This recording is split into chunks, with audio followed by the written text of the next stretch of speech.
Bonjour à tous.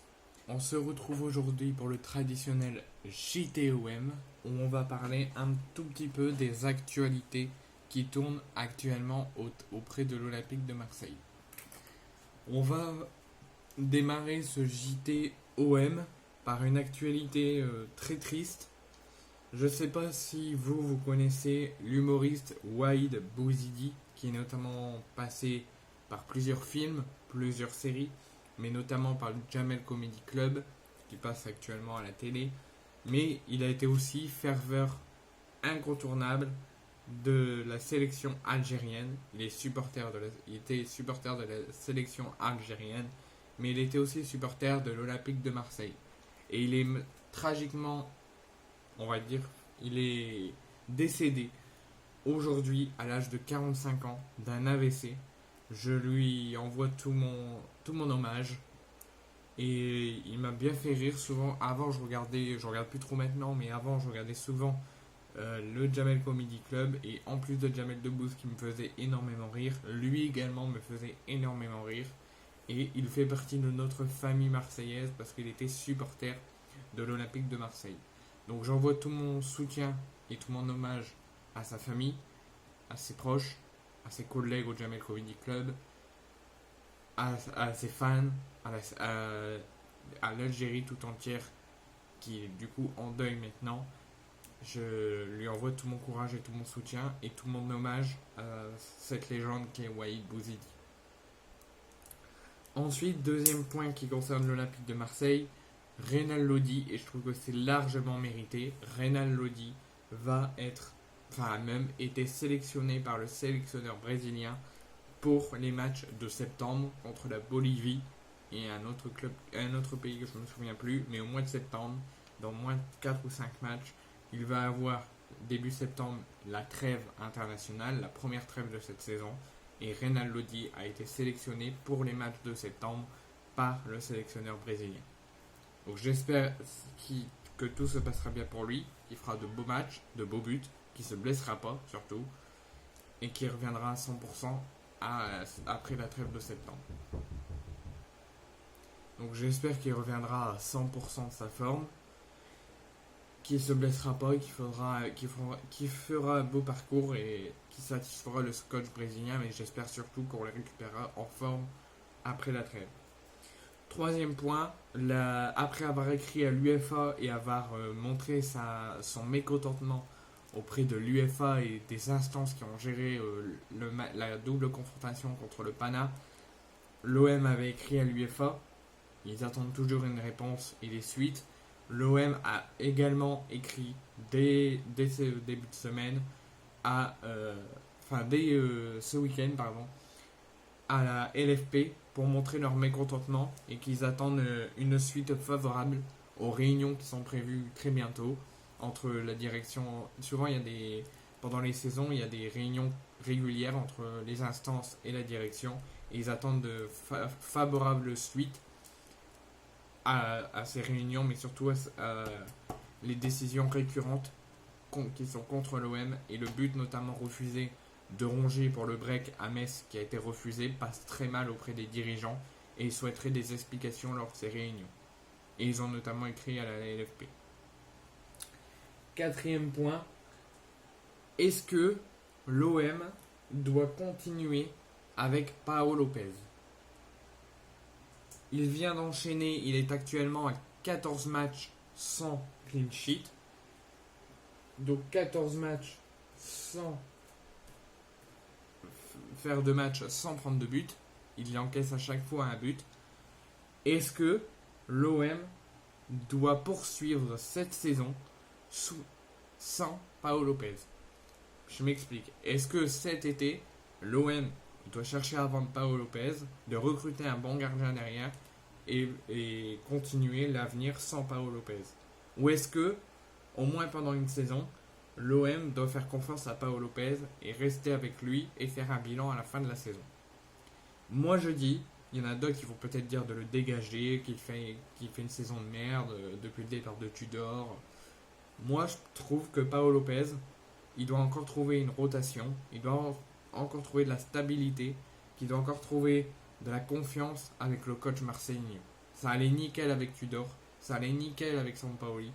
Là, c'est un petit peu plus compliqué sous Marcelinho, mais moi je me dis qu'on doit le garder, qu'on ne doit pas dire stop. On doit encore lui faire confiance au moins jusqu'au mercato d'hiver et peut-être même sur la saison entière. Je pense qu'il peut encore changer, qu'il peut redevenir le taulier qu'il était avant. Mais ce qu'il faut, c'est que l'OM doit recruter une concurrence à Paolo Lopez. C'est ce qui est sûr. Et c'est là peut-être qu'il viendra à la stabilité. Ensuite, Soutalo. Alors moi je le connais pas, mais vu sa carrure, son expérience qu'il y a dans le football, moi je trouvais qu'il pouvait faire du bien à l'OM en défense. Mais pour moi c'était pas une priorité. Et ça ne le sera pas parce que Soutalo ne va pas signer à l'Olympique de Marseille dès cet été et même l'hiver prochain. Parce qu'il signe dès cet été pour 20 millions d'euros à l'Ajax. Ensuite, je vous annonce également que c'est officiel, Ruslan Malinovski est officiellement plus un joueur de l'OM. Il signe officiellement dès aujourd'hui pour, en tant que transfert sec, en tant que transfert définitif, au Genoa en Italie. Il fait son retour en Italie après être passé par l'Atalanta. Il était à l'Atalanta pendant quelques années, il a signé à l'OM, ça a eu une mauvaise expérience et il est revenu en Italie au Genoa. Septième information, j'arrête pas en ce moment de parler des intérêts de grands clubs européens sur Matteo Guendouzi qui présente beaucoup d'offres auprès de la direction olympienne. Il se pourrait que le seul club qui est actuellement sur Guendouzi, qui ne lâche rien sur Guendouzi, c'est la Lazio Rome qui est prêt à donner entre 20 et 25 millions d'euros à l'OM pour s'attacher les services de Guendouzi. Moi je pense que ça peut être une bonne nouvelle pour les finances olympiennes, mais pour moi c'est pas le plus important. Je pense que vaut mieux le garder et essayer de lui redonner la confiance et peut-être de redevenir un grand joueur qu'il était avant. Donc Guendouzi, moi je me dis, c'est une bonne nouvelle mais une mauvaise nouvelle en même temps. C'est bien, il faut pas le vendre, comme ça on lui redonne la confiance et il va redevenir un taulier comme avant, notamment sous Sampaoli, ou on le vend, il progresse et peut-être qu'on le retrouvera plus tard, et où il reviendra plus et on sera content de l'évolution de sa carrière. Ensuite, moi je voulais vous poser une question et je vais y répondre moi aussi.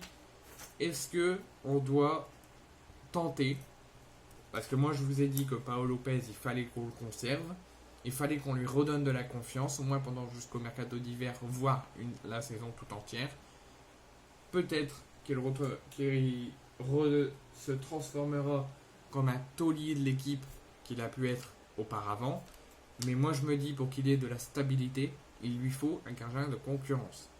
Ruben Blanco est un gardien de concurrence, mais il a encore de la progression à avoir, et de l'adaptation à avoir, et de l'évolution.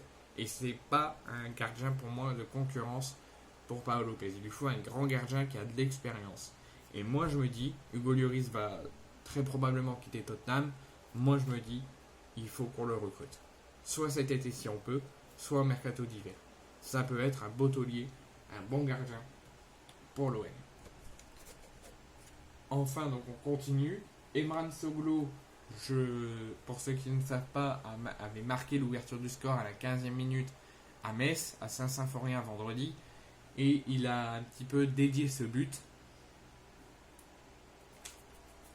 à l'OM, qui dit c'est une immense fierté de marquer mon premier but à l'OM.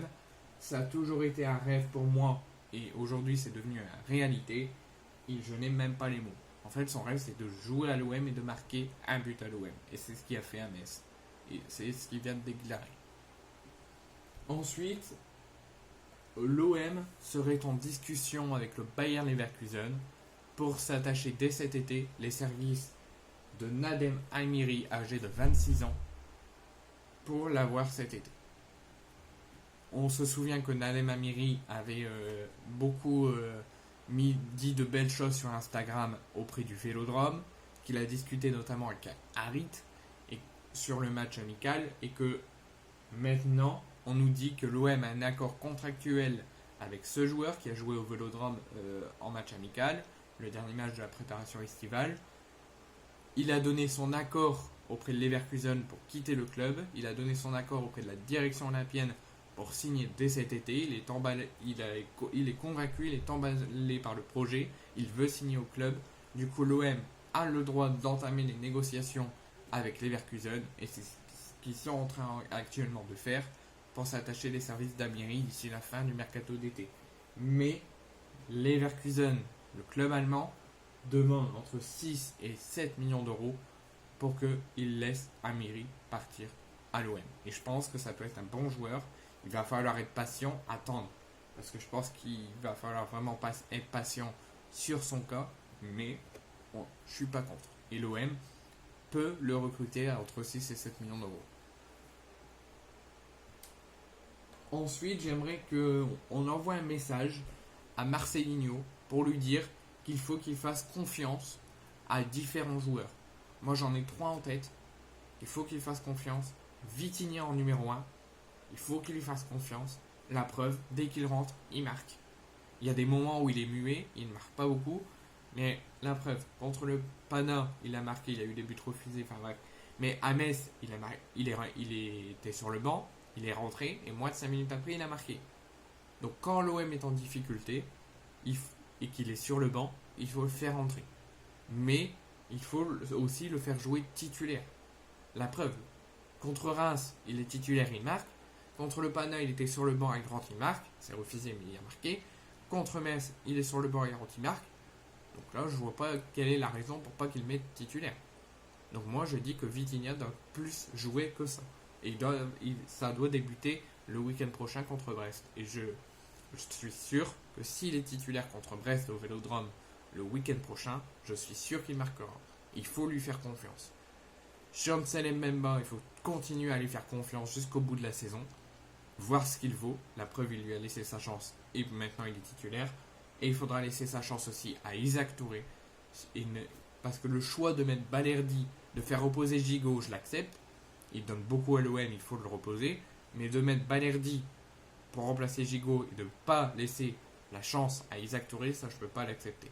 Donc Vitinha et Isaac Touré, c'est les 2 pistes fondamentales qu'il faudra que Marcelinho lui laisse sa chance dès cette saison. Ils peuvent faire énormément de bien à l'OM et marquer énormément de buts. Surtout Vitinha, parce qu'à chaque fois qu'il joue, il marque. Donc il faut le faire jouer. Et Isaac Touré, souvent, Mbemba Touré, souvent ça bloque bien la défense et ça lui met de la stabilité.